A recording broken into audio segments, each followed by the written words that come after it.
Salut à tous et bienvenue pour ce nouvel épisode du podcast Failure Faculty numéro 27. Tu as peut-être entendu parler de Milgram, et notamment l'expérience sociale portant ce nom. Celle-ci consistait à proposer de participer de manière rémunérée à une étude scientifique sur l'efficacité de la punition sur la mémorisation.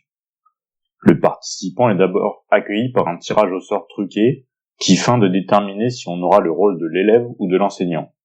Ce dernier est au final toujours celui qui va dicter les mots à l'élève et vérifier les réponses, et aura surtout en charge d'envoyer une décharge électrique en cas d'erreur, avec des boutons représentant des puissances de plus en plus grandes. On lui insuffle une petite décharge de 45 volts pour lui montrer quel type de souffrance l'élève peut recevoir, et pour renforcer sa confiance sur la véracité de l'expérience.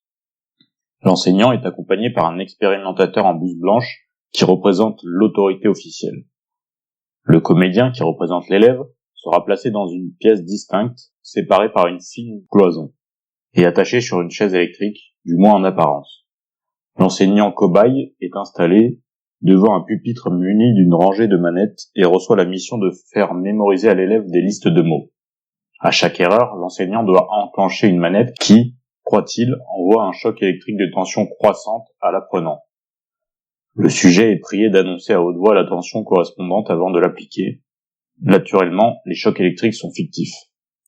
Les réactions aux chocs électriques sont simulées par l'apprenant. Le comédien qui simule la souffrance a reçu les consignes suivantes.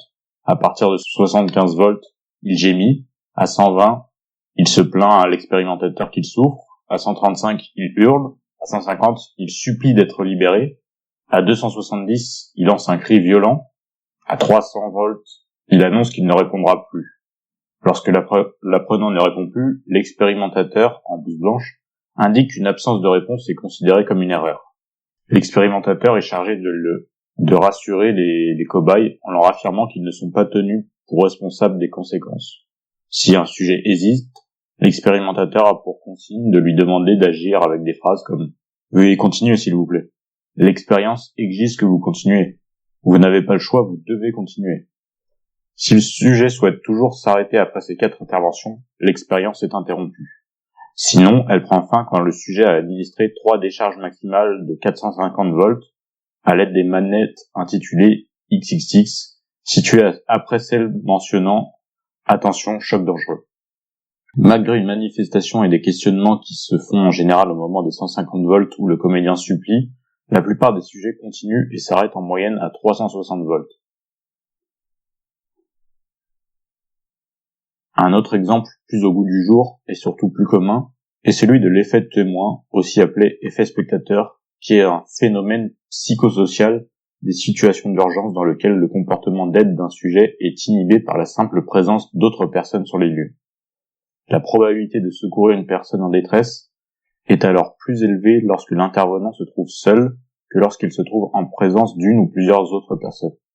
En d'autres mots, plus le nombre de personnes qui assistent à une situation exigeant un secours est important, comme une agression dans le métro par exemple, plus les chances que l'un d'entre eux décide d'apporter son aide sont faibles. La probabilité d'aide est ainsi inversement proportionnelle au nombre de témoins présents. Ce phénomène contre-intuitif s'explique principalement par un processus de dilution de la responsabilité qui se met en place à travers les personnes assistant à une même situation de besoin d'aide. Ce type d'étude se trouve en nombre. Je te laisse te renseigner si cela t'intéresse. Le point ici est d'encore et toujours prendre du recul. Es-tu en phase avec tes valeurs, qu'elles soient éthiques ou autres, tant qu'elles ne font pas de mal à autrui, elles méritent sûrement d'être respectées quelle que soit la situation.